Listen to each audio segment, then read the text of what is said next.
Morning students, today we will start off with a new chapter, that is reaching the age of adolescence. For reproduction to take place, humans need to reach a certain stage of growth and development. The reproduction process takes place at a particular stage, not at all the stages of life. Reproduction, growth, and development of the human body are governed by highly specialized organ system called the endocrine system. So these three function, that is reproduction, growth, and development, these three function are governed or controlled by endocrine system of the body. The endocrine system consists of several glands called endocrine glands, which secretes chemical called hormones. Now, the endocrine system consists of several glands. What are glands? Glands are nothing but organs that bring about secretion. So, and what is that secretion? That secretion is nothing but a chemical called as hormones, and it is released by endocrine glands. And these secretions are diffused directly into blood and reaches the site where they are required. So over here we see, as the endocrine glands are producing the secretion, they are directly released into the bloodstream. There are no blood vessels or tube-like structures that they are that helps them that helps in taking the hormones to the required target organ. It is directly poured into the blood, and from there it reaches wherever they are required. What are few of the characteristics of hormones? Hormones are released by endocrine glands. These glands do not have duct. Duct means tube-like structure. So they are known as ductless glands. So you might be asked, why are they known as ductless glands? Because of the absence of ducts, and their secretions are directly poured into the bloodstream. Now, hormones regulate various processes in the human body like growth, development, behavior, and reproduction. Hormones are required in very small quantities. So, excess of hormones are toxic to the body. So, hormones are required in very minute quantities. Hormones do not act at the place where they are produced. So, wherever hormones are produced, they do not act at that particular site. In fact, they are released into the bloodstream and they travel to the site of action. As hormones are released by the glands directly into the blood, blood carries the hormones to the site of action called as a target site. Wherever they exhibit or they have an impact, that site is known as target site. Hormones are very specific in their action. A particular hormone will act on a particular organ, not on each and every organ. So they are highly specific. Now, in your textbook, there is a chart that is given. These are few of the important endocrine glands and the hormones they produce, and it is very important. So you need to be thorough with this particular table. So let's try to understand this particular table. There's no much of an explanation. These are just facts. You need to remember. Wherever explanation is required, I'll explain it to you. Pituitary gland. Okay, this is also known as a master gland because it controls the functions of the other glands. So it is known as a master gland, and it is present at the base of the brain. Location is brain, at the base of the brain. What are the hormones it produces? Prolactin, growth hormone, TSH. So prolactin helps in milk production, growth hormone, growth and development. TSH or thyroid stimulating hormone stimulates thyroid gland to produce thyroxine. Now this thyroid gland is present in the neck region, and this controls the various metabolic or reactions, biochemical reactions and growth. So this thyroxine hormones control growth and various chemical reactions that is taking place in our body, and it is released by the thyroid gland or secreted by the thyroid gland, but stimulates. The stimulation for it to secrete is given by TSH, that is a thyroid stimulating hormone, and that hormone is released by the brain. Pituitary gland is also called as a master gland, as it influences the functioning of other glands. Where is thyroid present? Thyroid gland, it is in the neck region. It produces thyroxine, regulates growth and metabolism.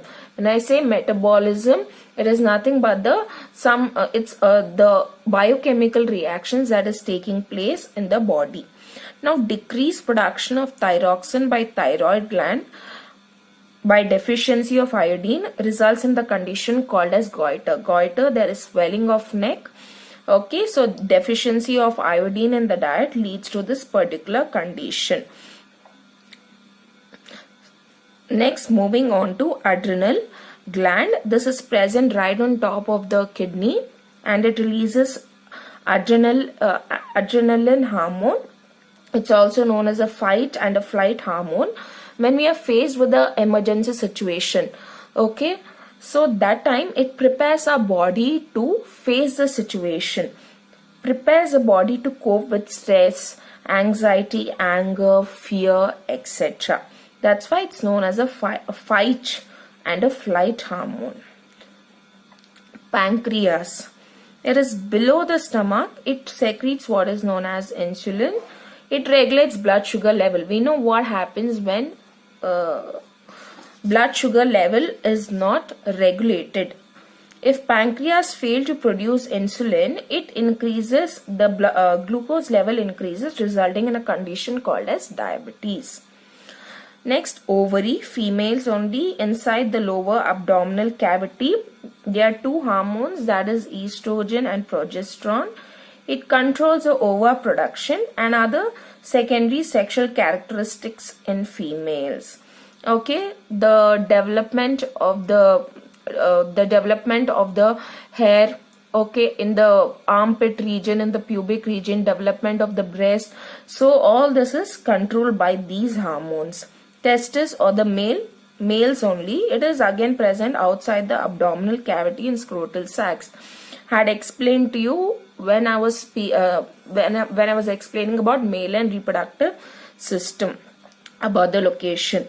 It produces testosterone. It controls sperm production and secondary sexual characteristics of male.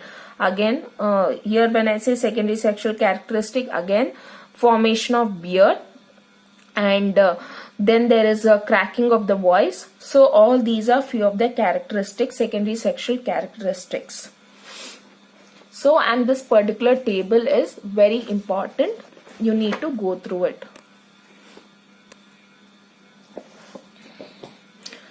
The role of hormones in life cycle of insects and frog. Just as hormones are required for the growth and development of human beings, animals also need hormones for their growth. It is not only human beings that require hormones, but also animals require hormones for their growth. Metamorphosis, that is change, in insects like mosquitoes and butterfly is controlled by what is called as insect hormones. Example, thyroxine hormone produced by thyroid glands controls metamorphosis in frogs. So even frogs have the presence of thyroid gland, and this thyroxine is regulating the metamorphosis. Puberty and adolescence. Humans can reproduce only after attaining reproductive maturity. The stage when the body becomes capable of reproduction is known as puberty. So the stage when a particular individual becomes capable of reproduction is called as puberty. During the period of life when the body undergoes changes leads to reproductive maturity is called adolescence. So puberty, we see that the reproductive structures become mature. Okay, whereas adolescence, there are certain changes that are happening in the body. Adolescence begins around the age of 11 and lasts up to 18 or 19 years of age. Since this period coincides with the teen years, 13 to 19, adolescents are also referred to as teenagers.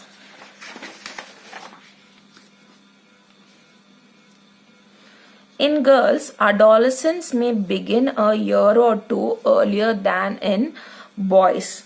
The period of adolescence varies from person to person. It might be because of the surrounding environment, it might be because of the food habits. So a lot of factors comes into the picture. When an adolescent becomes sexually mature, puberty is said to come to an end. Whenever a individual has become a sexually mature, it means they start releasing the ova and the sperms. It means the puberty is come to an end. Changes during puberty. The most visible change during the puberty is a sudden increase in the heights of both boys and girls. This occurs due to elongation of the bones of the arms and leg. Usually we see that during puberty there is a sudden spurt of growth, and that sudden spurt of growth is due to the elongation of the bones of the arms as well as the legs. Usually girls grow faster than boys in the initial years, but 18 years of age both reach their maximum heights. Height also depends on genes inherited from the parents. See, one of the important factors that determines height is also the genes. It is not only the food habits or the surrounding environment, but also genes also plays a very important role in determining a characteristic. Now, you can calculate the maximum height by using the chart and the expression below. See, in your textbook there is a chart that is given. Okay, you just need to go through that. You might not be asked to memorize it, but you just need to know. Go through that.